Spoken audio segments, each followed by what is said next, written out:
राधा अष्टमी व्रत कथा। जय श्री कृष्णा, राधे राधे। आप सभी को राधा अष्टमी की हार्दिक शुभकामनाएं। आज भाद्रपद मास के शुक्ल पक्ष की अष्टमी तिथि है और आज ही के दिन श्री राधा रानी का प्राकट्य हुआ था और आज राधा अष्टमी का पवित्र त्योहार है। संसार में श्री राधा जैसी भाग्यवान कोई स्त्री नहीं है जिनके पति तीनों लोकों के स्वामी श्री कृष्ण सदैव उनके कंधे पर गलबैया डाले रहते हैं। जहाँ भी श्री राधा जी जाती है, भगवान श्री कृष्ण उनके अधीन होकर साथ साथ जाते हैं।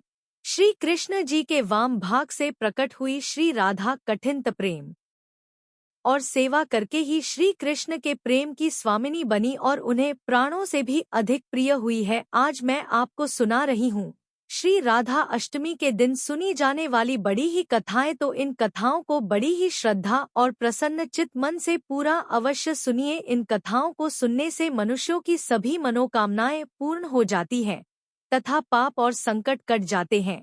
जो पुण्य 1000 कुंवारियों के विवाह से प्राप्त होता है, यानी 1000 कन्यादान करने से जो पुण्य फल मिलता है, वह राधा अष्टमी का व्रत एक बार करने से मिल जाता है। अगर पापी मनुष्य यह भी इस व्रत को भोग पूर्वक या भक्ति पूर्वक करता है, वह भी अपने 1 करोड़ परिवार के सदस्यों के साथ भगवान विष्णु के लोक में जाता है। ब्रह्मवैवर्त पुराण के अनुसार रा का अर्थ है पाना और धा का अर्थ है मोक्ष, अर्थात श्री राधा जी के नाम जप से ही श्री कृष्ण और मोक्ष की प्राप्ति हो जाती है। पूर्व काल में श्री राधा ने संत सुरंग पर्वत पर 1 सहस्त्र दिव्य युगों तक निराहार रहकर तपस्या, इससे वे अत्यंत दुर्बल हो गई। भगवान श्री कृष्ण जी ने देखा कि श्री राधा चंद्रमा की एक कला के समान अत्यंत कृश हो गई है। तब भगवान श्री कृष्ण करुणा से द्रवित होकर श्री राधा को छाती से लगाकर फूट फूट कर रोने लगे। भगवान श्री कृष्ण ने श्री राधा को वर देते हुए कहा, राधे तुम्हारा स्थान मेरे वक्ष स्थल पर है, तुम यही रहो, मुझसे तुम्हारा अविचल प्रेम भक्ति हो। सौभाग्यमान प्रेम गौरव की दृष्टि से तुम मेरे लिए सबसे श्रेष्ठ और सर्वाधिक प्रियात्मा बनी रहो। संसार की समस्त युवतियों में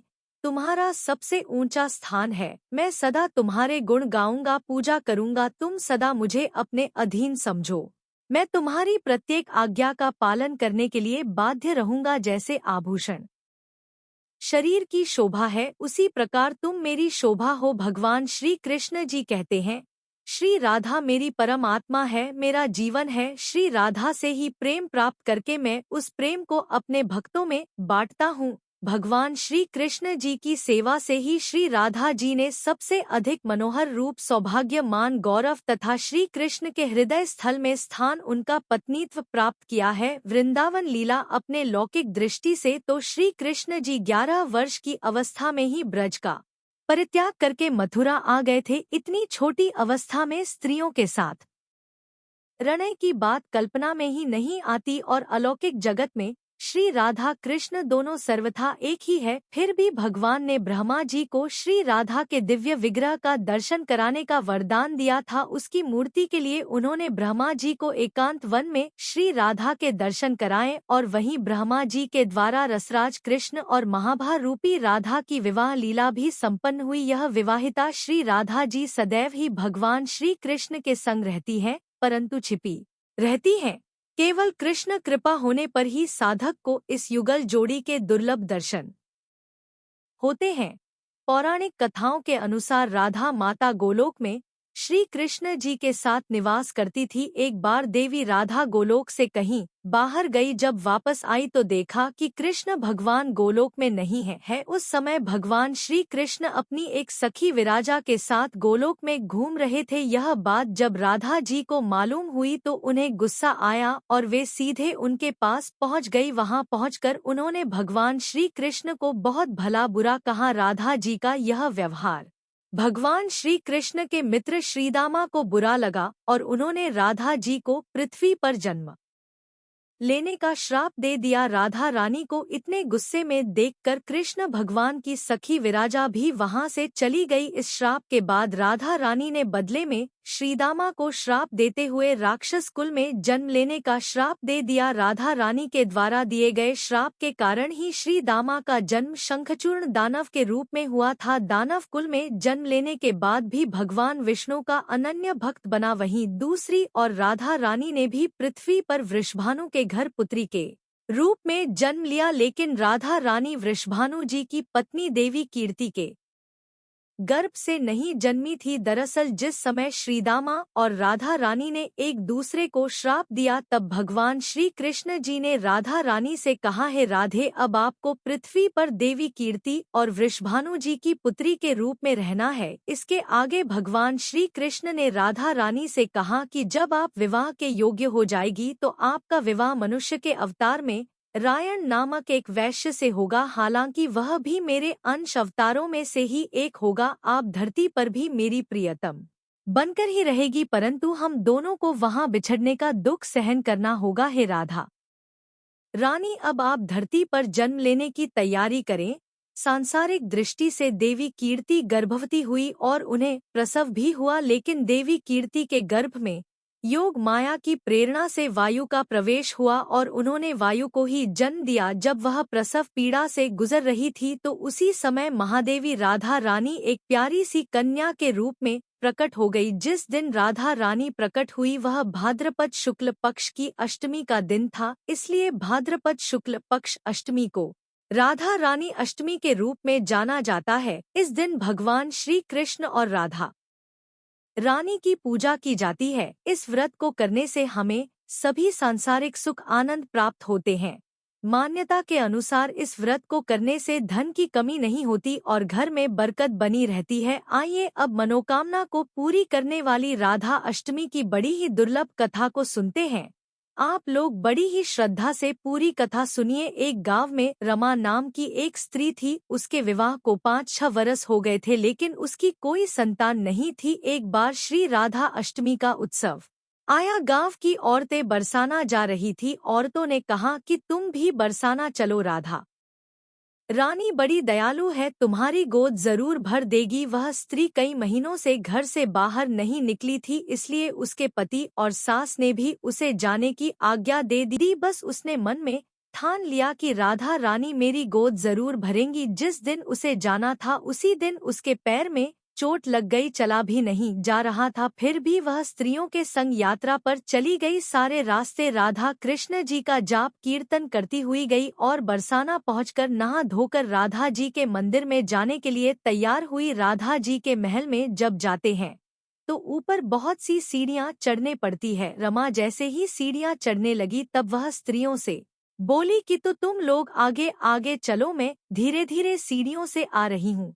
मेरे पैर में चोट लगने की वजह से चला भी नहीं जा रहा है। 2-4 सीढ़ियां चढ़ने के बाद उसका पैर मुड़ गया और वह नीचे गिरने लगी। तभी एक 7-8 साल की कन्या ने उसका हाथ पकड़ लिया। रमा बोली, बेटी आज अगर तुम ना होती तो मैं नीचे गिर गई होती। वह कन्या बोली, माता ऐसे कैसे गिर जाने देती मैं तुम्हें। तब रमा ने पूछा, बेटी तुम्हारा क्या नाम है। वह बोली, लाडो नाम है मेरा, यही पास में रहती हूँ।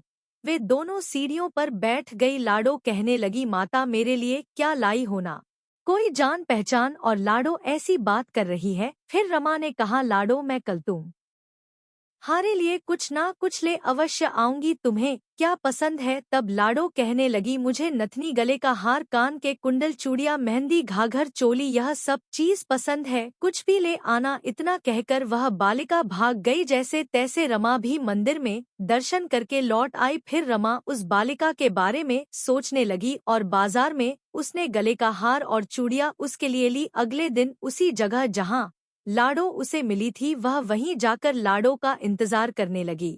थोड़ी देर बाद लाडो उसको उसी जगह पर ही मिली। जैसे ही रमा ने लाडो को चूड़ियां और गले का हार दिया, वह बोली, बस इतनी सी ही और चीजें नहीं लाई, और वह मुंह फुलाकर बैठ गई। तब रमा बोली, अभी मैं 8 दिन यहीं पर हूँ, रोज तुम्हारे लिए कुछ ना कुछ लाया करूंगी। यह सुनकर लाडो उसकी गोद में बैठ गई और गले से लग गई। रमा तो रोने लगी क्योंकि उसे जैसे एक संतान मिल गई। बड़े प्यार से उसके सर पर हाथ फेरा, ऐसे ही वह फिर चली गई। रमा ने मंदिर से आकर घाघरा और चोली उसके लिए बनवाए, ऐसे ही रोज कुछ ना कुछ वह उसे देती। एक दिन रमा कहती है, अब यह सारी चीजें मुझे पहन करके दिखाओ। लाडो बोली, कल राधा अष्टमी है, मैं कल इसे पहनूंगी। इस बार लाडो के साथ एक लड़का भी आया था। उसे देखकर रमा ने कहा, आज पता नहीं मेरे मन में क्या आया, मैंने एक धोती और मुकुट मोर वाला लिया है, क्या मैं इसे दे दूं?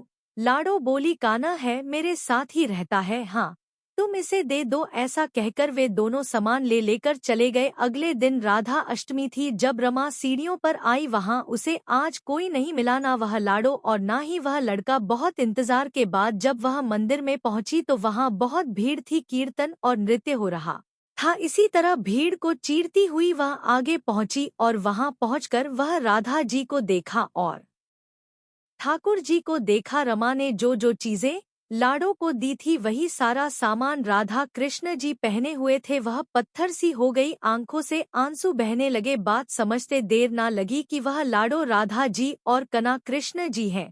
स्वयं जगत के पालनहार उसके पास आते थे। राधा जी उसकी गोद में बैठती थी और उसे मातृत्व का सुख प्रदान करती है। वह तो जैसे बाबरी सी हो गई, दिन रात लाडो लाडो कहती रहती, पुकारती रहती। वह स्त्रियों से बोली, तुम लोग घर जाओ, मैं नहीं जाऊंगी। उसकी सास और पति भी उसे लेने आए पर वह साथ नहीं गई। अब तो प्रतिदिन वह सीढ़ियों पर बैठे बैठे आंसुओं से सीढ़ियां धोती, पलकों से बुहार थी। ऐसा करते करते उसे 30 वर्ष हो गए। एक दिन एक बालिका उसका हाथ पकड़कर ऊपर अट्टालिका में ले गई। वहां जाकर बोलती है, लो आ गई मैं ही हूँ तुम्हारी लाडो। ऐसा कहकर बाहें फैलाकर रमा को बुलाने लगी और अपने गले लगा लिया। उस दिन रमा ऐसे गले लगी कि इस पार्थिव शरीर को छोड़कर सदा के लिए अपनी लाडो के पास चली गई। बोलिए श्री राधा कृष्ण भगवान की जय, बोलिए श्री बरसाने वाली की जय। एक बार नारद मुनि ने पृथ्वी लोक पर राधा नाम की महिमा सुनी और सुना कि वह श्री कृष्ण की सबसे बड़ी भक्त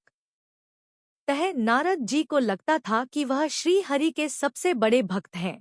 अपने मन की शंका का निवारण करने के लिए नारद जी श्री कृष्ण जी के पास गए। श्री कृष्ण जी तो अंतर्यामी है, समझ गए कि नारद जी के मन में क्या शंका चल रही है। श्री कृष्ण जी ने सोचा, नारद जी को राधा रानी के प्रेम और का अनुभव करवाना ही पड़ेगा। जब नारद जी श्री कृष्ण जी के पास आए तो श्री कृष्ण अपना सिर पकड़ कर बैठे थे। नारद जी ने श्री कृष्ण जी से पूछा कि प्रभु आपको क्या हुआ है? तब श्री कृष्ण जी कहने लगे कि नारद जी मेरे सिर में बहुत दर्द है। नारद जी ने पूछा कि प्रभु आपके इस दर्द का निवारण कैसे होगा? तब श्री कृष्ण जी ने कहा कि अगर कोई मेरा सच्चा भक्त अपने चरणों को धोकर उसका चरणामृत मुझे पिला दे तो मेरे सर का दर्द ठीक हो जाएगा। नारद जी सोचने लगे कि मैं श्री हरि का सच्चा भक्त हूँ, लेकिन श्री कृष्ण को अपने चरणों का चरणामृत पिलाने से मुझे नरक तुल्य पाप लगेगा, इसलिए ऐसा पाप मैं अपने सिर पर नहीं ले सकता। नारद जी ने रुक्मिणी जी से और बाकी रानियों से इस समस्या को कह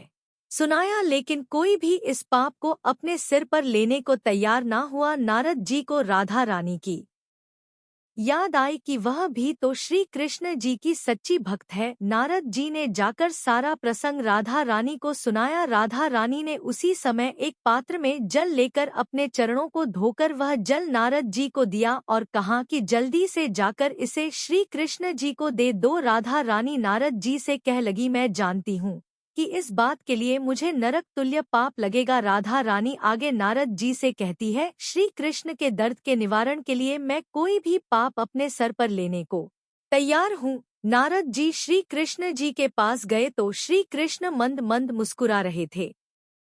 अब तक नारद जी समझ गए थे कि राधा रानी श्री कृष्ण से निश्चल प्रेम करती है और उनकी सबसे बड़ी भक्त है, तथा श्री कृष्ण यह सारी लीला मुझे यह एहसास कराने के लिए ही रची थी। बोलिए श्री राधा कृष्ण भगवान की जय। अब आइए मनोकामना की पूर्ति करने वाली राधा रानी की सच्ची कथा को सुनते हैं। यह कहानी है बरसाना की, जहाँ राज राजेश्वरी श्री राधा रानी जी का जन्म हुआ था। बरसाना में श्री राधा जी का एक मंदिर है। जिसके पास एक सेठ जी रहा करते थे। सेठ जी बहुत ही संपन्न थे क्योंकि उनके पास सब कुछ था, आलीशान दुकान, भव्य भवन, 3 बेटे और 3 बहुएं। सेठ जी यूं तो हर तरीके से साधन संपन्न थे, लेकिन फिर भी उनके मन में बड़ा दुख था। उन्हें हमेशा लगता था कि शायद उनकी एक पुत्री भी होती। उन्हें लगता था अगर उनकी एक पुत्री होती तो वे अपने मन की सारी बात अपनी पुत्री को बताते और पुत्री को बहुत दुलार करते। कुछ समय पहले ही सेठ जी की पत्नी का देहांत हो गया था, इसलिए सेठ जी बहुत अकेलापन महसूस करते थे। सेठ जी हमेशा अपने घर के पास स्थित मंदिर में श्री राधा जी के दर्शन करने जाया करते थे। एक दिन जब सेठ जी मंदिर में श्री राधा जी के दर्शन करने गए तो उसी दिन मंदिर में एक संत पधारे थे। सेठ जी को कुछ उदास देख संत ने सेठ जी से पूछा, उदास क्यों हो बेटा? सेठ जी बोले, महाराज मेरी कोई बेटी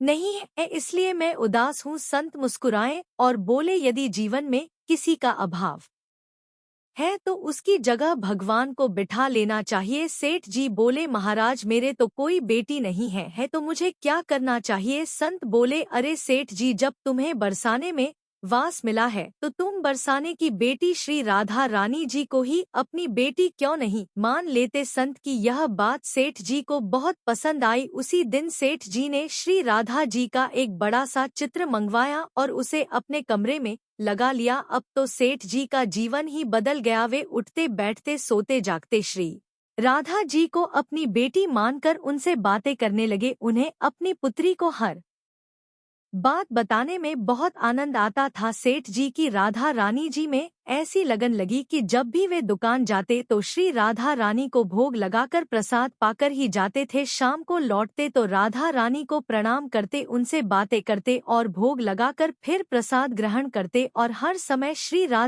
राधे संकीर्तन किया करते थे और हर समय प्रसन्न चित रहा करते थे। जब भी सेठ जी से कोई उनका परिचय पूछता तो सेठ जी कहते, 3 बेटे हैं, घर में सुख सुविधा है, पूरी संपत्ति भरी भवन में रहती नहीं कोई मजबूरी, कृष्ण कृपा से जीवन पथ में आती ना कोई बाधा, मैं बड़भागी पिता हूँ, मेरी बेटी है श्री राधा। एक दिन सेठ जी के घर में चूड़ी पहनाने वाली मनिहारी न आई। तीनों बहुओं ने बारी बारी से जाकर मनिहारी से चूड़ियाँ पहन ली। श्री राधा जी को लगा कि आज हमारे पिता के घर में चूड़ी पहनाने वाली आई है तो मैं भी जाकर चूड़ियाँ पहन लेती हूँ।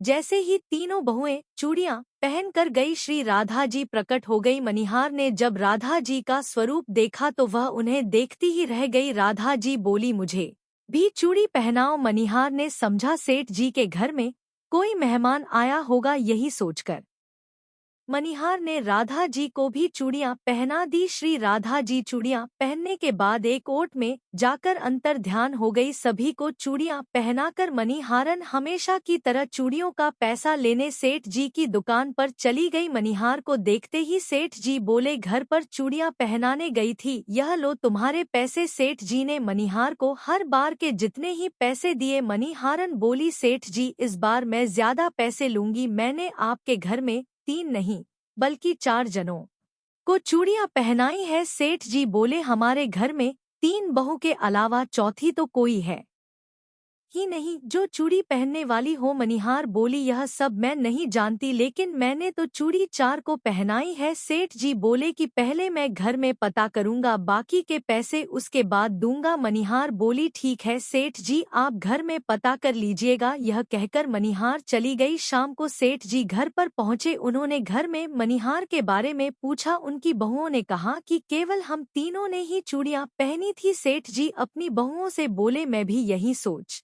रहा था कि चौथा तो कोई है ही नहीं हमारे घर में जो चूड़ी पहने। इस प्रकार सेठ जी यह बात भूल गए और अपने नित्य काम में लग गए। सेठ जी राधा राधा बोलते बोलते श्री राधा जी को प्रसाद का भोग लगाए और भोजन करके सो गए। जब सेठ जी को नींद आ गई तो उनके स्वप्न में श्री राधा जी प्रकट हो गई। राधा जी बहुत उदास थी, उनकी आंखों में आंसू थे। सेठ जी ने पूछा, बेटी उदास क्यों हो? श्री राधा जी बोली, आज मेरा मन बहुत दुखी है, मैंने आज अपने पिता का घर समझकर यहाँ उस मनिहार से चूड़ियाँ पहनी थी, परंतु पिताजी आपने उस मनिहार को मेरी चूड़ियों का मोल नहीं झुकाया। पिताजी आपने मुझे बेटी तो बना लिया परंतु आपको मेरी याद नहीं आई। आपने मुझे भुला दिया, इससे मैं बहुत दुखी हूँ।